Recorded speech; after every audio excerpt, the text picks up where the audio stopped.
GO number 390 రద్దు చేయాలంటూ Guntur revenue జిల్లా దస్తావేజుల లేఖర్లు, స్టాంప్ వెండర్లు, డీటీపీ ఆపరేటర్లు చేస్తున్న పెన్ డౌన్ కార్యక్రమం రెండో రోజు కొనసాగింది.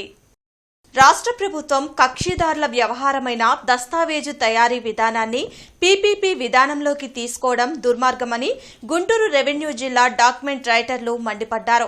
దీనివలన రాష్ట్ర వ్యాప్తంగా 5 లక్షల మంది రోడ్డున పడతారని ఆవేదన వ్యక్తం చేశారు.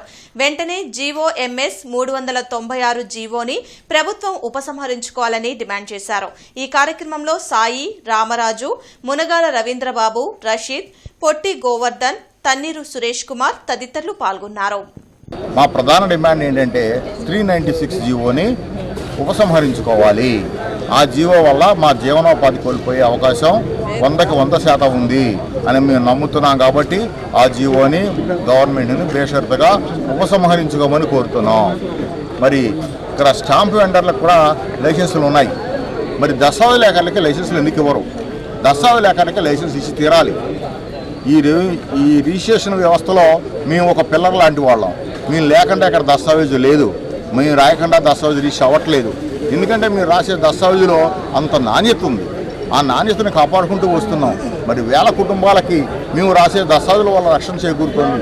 ఒక వ్యక్తి తన కూతురుకో కొడుకో ఒక ఎకరం పొలం ఇవ్వాల్సి వస్తే మేము రాసే ఆ దస్తావేజు వల్ల ఆ కుటుంబం చాలా ఆనందపడుతుంది. మరి దస్తావేజులు రాయించుకున్న వాళ్ళు కూడా చాలామంది మీరు రాసిన దస్తావేజు పట్టుకెళ్ళి వాళ్ళకి ఇష్టమైన దేవాలయంలో కానీ దేవతా విగ్రహాల దగ్గర కానీ పెట్టి పూజ చేయించి ఇంటికి పట్టుకెడతారు. అంత పవిత్రమైనది ఈ దస్తావేజు. ఈ దస్తావేజుని కంప్యూటర్ ఆపరేట్ చేసే చెక్ స్లిప్ లాగానో పిచ్చికాయితలాగా చూడద్దని మేము కోరుకుంటున్నాం. ఎందుకంటే వ్యాలిడిటీ ఆఫ్ దస్తావేజు వల్ల ఒక అపార్ట్మెంట్ కొనుక్కొని, ఒక సైట్ కొనుక్కొని, లేకపోతే ఇంకోటి కొనుక్కోనివ్వండి హ్యాపీగా నిద్రపోతున్నాడు మీరు రాసే దస్తావేజు వల్ల. దీన్ని ప్రైవేటీకరణ చేసి ఓ కంప్యూటర్ ఆపరేటర్కో లేకపోతే రిజిస్ట్రేషన్ సేవా కేంద్రాలకో ఇస్తే ఆ ప్రింటెడ్ మ్యాటర్లు పెడితే దానికి ఎవరు బాధ్యత వహిస్తారని అడుగుతున్నాము. మరి ఇవాళ ఏవైనా సమస్యలు వచ్చి దస్తావేజు కోర్టుకి వెడితే కోర్టులో ఉన్న జడ్జి గారు లేఖర్ని పిలుస్తున్నాడు. లేఖర్ రాసిన దాన్ని పరిగణలో తీసుకునే జడ్జిమెంట్లు ఇవ్వబడుతున్నాయి. మరి అటువంటి ఉన్నతమైన వ్యవస్థ ఇది. ఈ వ్యవస్థ కొన్ని వేల సంవత్సరాల నుంచి కొనసాగుతోంది. ఆ వ్యవస్థను మీరు పాడు చేసి వ్యవస్థకి కళంకం కలిగించవద్దని కోరుకుంటున్నాం. ఎందుకంటే దస్తావేజ్ లేఖరికి ఇవాళ అకౌంటబిలిటీ లేదు.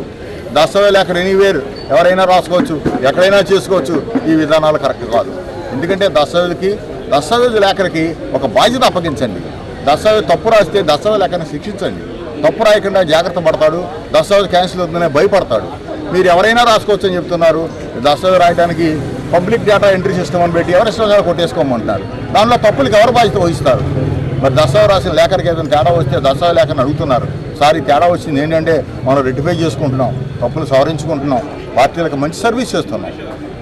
మరి ప్రభుత్వం దగ్గర నుంచి తీసుకెళ్లి ప్రైవేట్ భాగస్వామ్యంలో పెడితే దానికి ఎవరు ఆన్సర్ చేస్తారు?